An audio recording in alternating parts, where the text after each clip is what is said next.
This is a lecture from Open Tuition. To benefit from the lecture, you should download the free lecture notes from opentuition.com. So this chapter deals with strategy formulation, different sorts of strategy, how we can maybe close what are called profit gaps, and also how we can evaluate a strategy. It starts with what is known as Porter's generic strategies. This is almost certainly familiar to you. And Porter says that if you're going to make sustainable profits, have sustainable competitive advantage, then you must adopt one of very few strategies. So if we start in the middle here, this person who is described as being stuck in the middle, this person is not making good profits. Because this person this company is selling very ordinary products, not inferior, just very ordinary products into a competitive marketplace. Their costs are quite high, and so they're being squeezed. They're stuck between low selling price and kind of high costs. They're kind of clinging on with the tips of their fingers there. They haven't really got enough money to research and promote new products and so on there. Their life is probably going to be a bit nasty and short. If you're going to make new, better profits, Porter says there are two ways of doing it. First of all, you can lower your costs. So this is what's happening here in the cost leader. And a cost leader would strictly be the lowest cost producer around. And to get to that position, you have to have ferocious cost control. You have to make great use of economies of scale. Most cost leaders are large multinational companies with great buying power and so on. And there we are opening up the profit margin by reducing our costs, still selling the ordinary product. The other way is to increase your selling price. And if you're going to increase your selling price, you must say, I'm not selling the ordinary product. I'm selling a different product, a better product, by which you mean with better, not necessarily better quality, although it could be, but maybe better style. But in general, one that the customer prefers more and therefore is willing to pay a higher price. So they're opening the margin by bringing up the selling price. They are differentiators. They have to spend more money, I suppose, innovating, making sure that they're pleasing their customers, rather than a cost leader who is all out for trying to save costs. Strictly, there's another decision that has to be made, which is a focus strategy. And a focus strategy means that instead of supplying lots of products, lots of segments, you're going to focus or specialize in a small segment and just serve that. Maybe you're a small company and haven't got the resources to serve the whole market. And strictly, you can become a focus cost leader, or you can become a focus differentiator. That only always seems more logical to me if you become a focus differentiator. Because if you're just focusing on one little niche, one little specialty part of the market, then you're going to look after it really well. You're going to provide it with products and services which suit it really well, and which it's going to pay more for. If you're going to be a cost leader, by and large, you have to be a very large company. It's going to be very hard for a small family company to get to the kind of economies of scale, if you like, which are possible and which are needed if you're going to be a cost leader. These tend to be only possible if you're operating in a very big way, high automation, research and developing, money spread over millions of units and so on. The small family type company is more likely to have a home, if you like, or a way of surviving if it becomes a differentiator. Indeed, the large companies may not look after some of these small niches, some of these small segments of the market. The large companies are looking for the mass market. And where small companies can find a home to survive in, really, is by finding a little segment which isn't very well served by the big boys and making it products or giving it services which are just right for that. And they can make a very good long-term living doing that. Ansell's matrix is then the next step here. This is really looking at how we can increase profits. And surprisingly, on this diagram, everything that you can do is set out. So you can stay with your present products and you can stay with your present market. And how you can increase profit? Well, you can go for efficiency gains. You can save costs, in other words. You can go for penetration. So instead of having maybe 20% of the market, you look for 22% of it. You can consolidate. You can merge with a competitor, perhaps, gain some efficiencies. Or maybe you decide to withdraw from a market, either because it actually makes a loss or it's more bother than it's worth.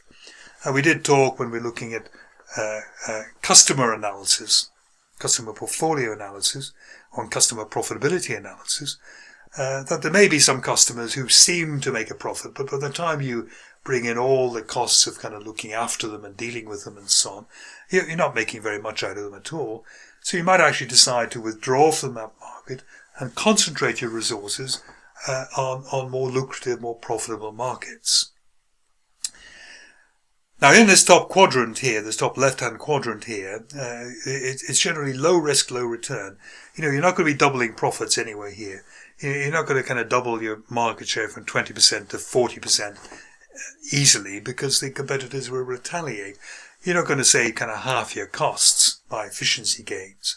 So this tends to be low risk, low return, worth going for, but not earth-shattering.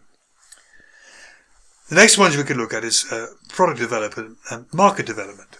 So market development would be, let's say we're working in Europe at the moment, that's our market, and we think, should we work in the US? It could obviously easily double our turnover, double our profits and so on. There is more risk, however, because just because a formula works well in Europe, doesn't mean, let's say it's a retailing formula, doesn't mean that this retailing outlets are going to be popular in America. And there have been quite a number of very successful European retailers who've tried to open in America and found it's actually very difficult. There seems to be something very subtle about the American retail market that Europeans don't quite understand right. They don't get it quite right. So you could have risk in there. You spend a lot of money trying to get into the foreign market and it doesn't work. Similarly with product development, you spend a lot of money developing a new product. So let's say your current product is vacuum cleaners and you've saturated the market in vacuum cleaners.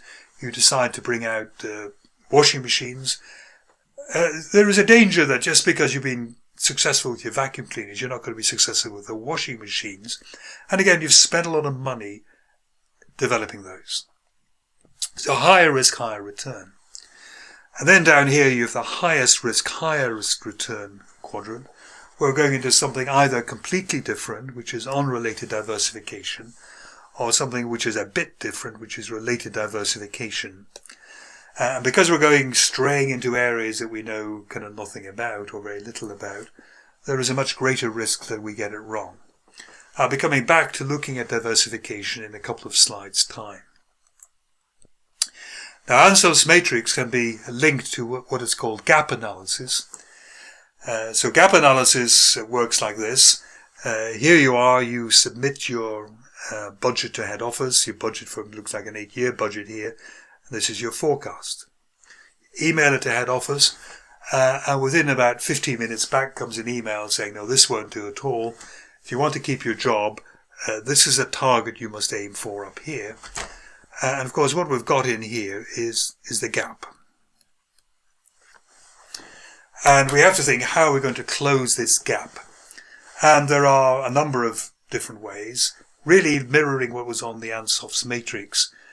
You can have efficiency gains, cost savings, for example, market penetration and so on. Then there can be expansion gaps, new market, new products. And then finally, there is a diversification gap where we go to something which is radically different.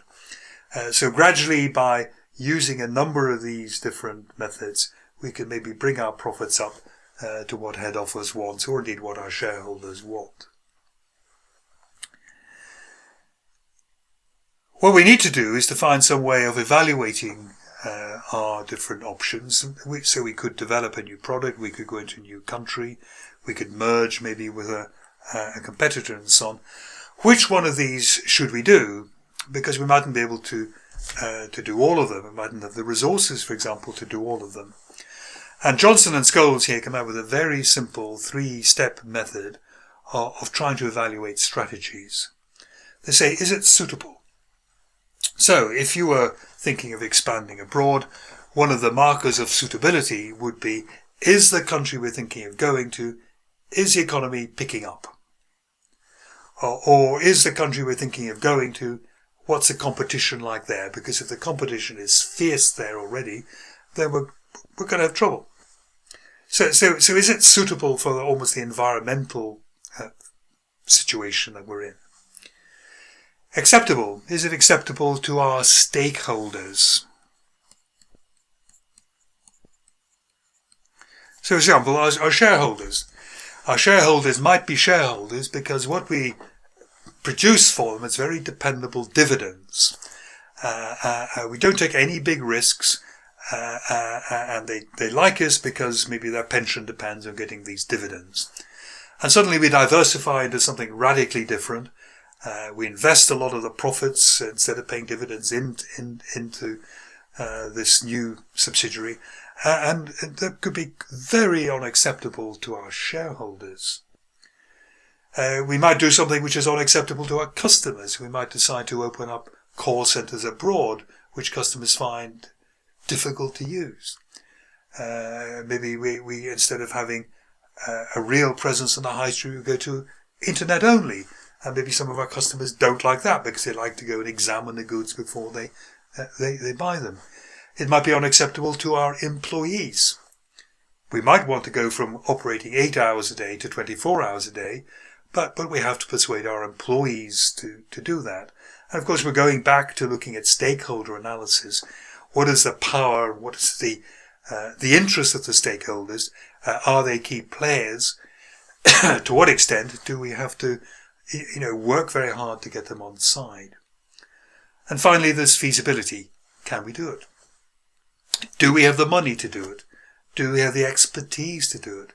If we're thinking of opening abroad because the foreign market looks buoyant and we have no resources in-house that know anything about international marketing, then at the moment it's not feasible. And we have to put certain things in place before we can do it. Now you're going to probably get ups and downs across these 3 measures really of different policies. So you might find one strategy is suitable and acceptable, but it's not actually feasible. You might find another strategy is suitable and feasible, it's not very acceptable. And it's going to be in practice quite hard kind of, comparing strategies, unless there's an outright winner, which seems to hit all of these suitability, acceptability and feasibility things kind of perfectly, and all the other ones are way, way behind within that. But it's a very, very useful and simple way of strategy evaluation.